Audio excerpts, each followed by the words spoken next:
Hi, back with some more stuff. Today I want to talk about just getting started with improvisation and soloing.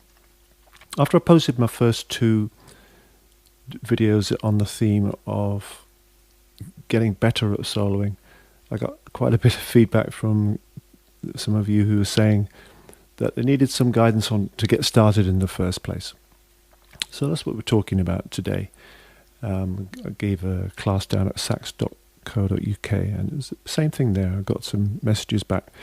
Help us get started in the first place. So, just to cast the written music aside and play with your ears and your imagination, it is hard to get going.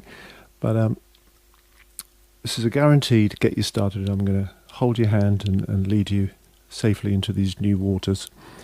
Improvisation, it sounds a highbrow word and concept, but really it just simply means making stuff up.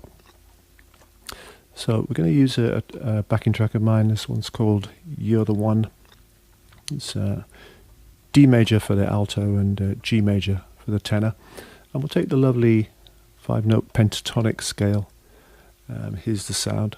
1, 2, 3, 5, 6, 8.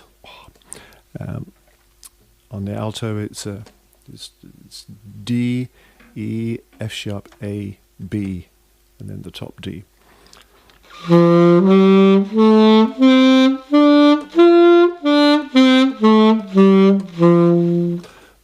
I want you first of all to get comfortable with that scale, get it under your fingers before you try with the backing track.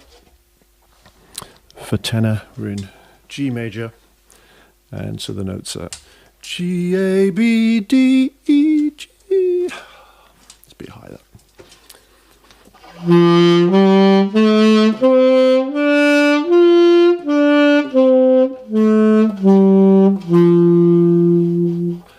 And if you can, try and learn it by the melody rather than the notes. Don't think too much about the notes. And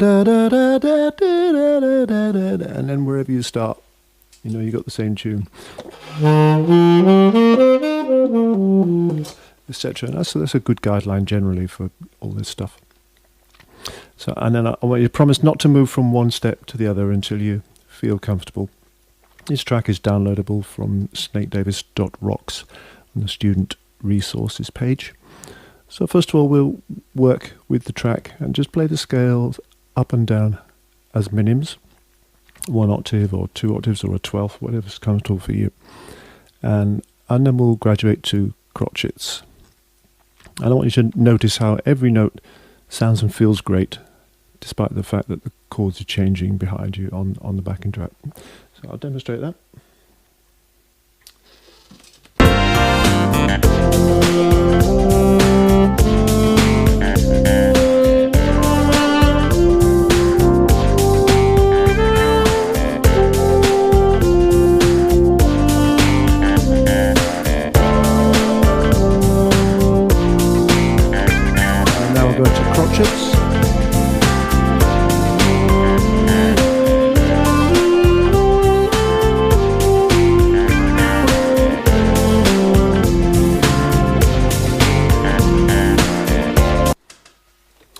So hopefully you get comfortable with that a bit pretty quickly. Enjoy it, just sort of relax into it. And then we'll start just varying the length of the notes. Keep the scale, but vary the lengths.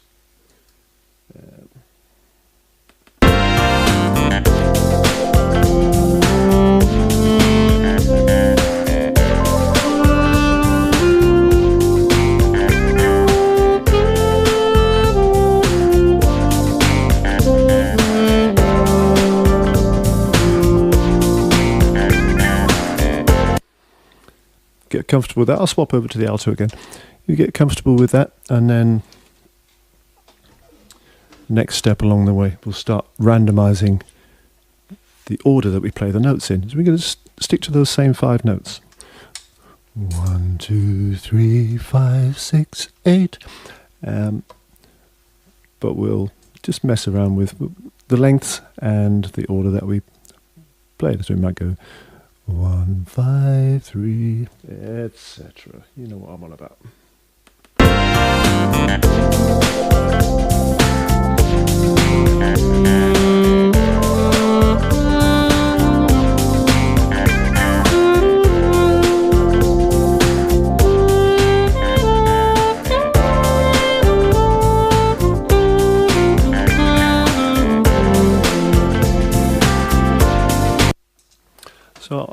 hoping this is all making sense and you relax into it, enjoy it, start feeling more confident. And then we can do the same process, but we just start teasing the notes with bends and falls and little twiddles.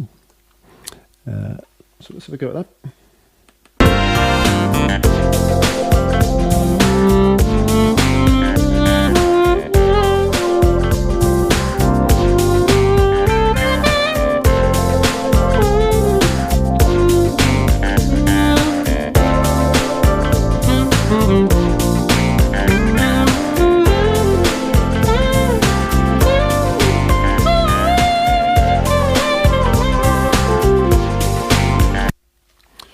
And so now it's just starting to sound a bit more like music.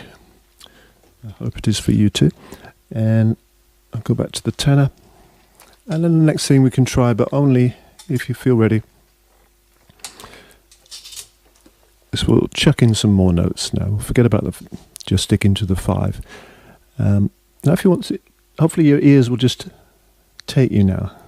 But if you want some guidance, we could use the notes from the major scale, the D major for the alto, G major for tenor, or we could stick in some chromatic runs.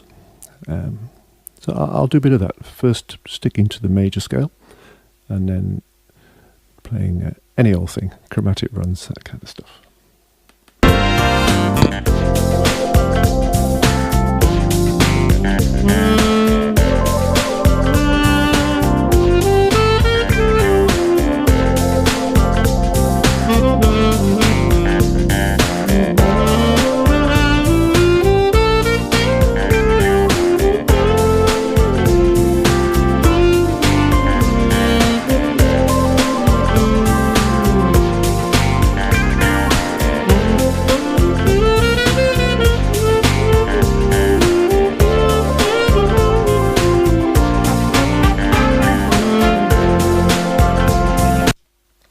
So you don't need to worry about getting lost. It's not possible to get lost because anything will fit anywhere.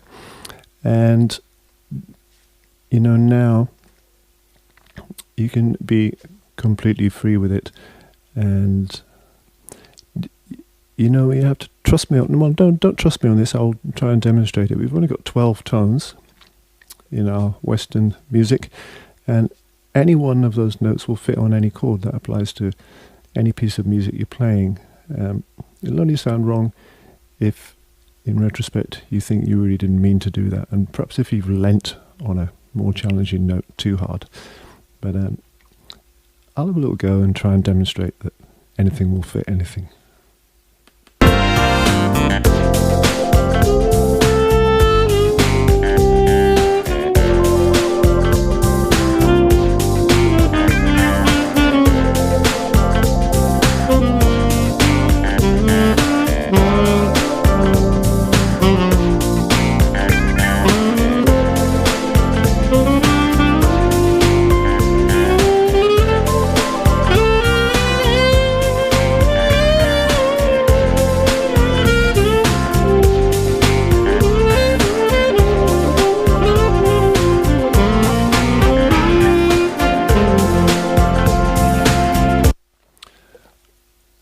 Well, they might not have all sounded totally great, but I think that you'll agree and you'll see what I mean.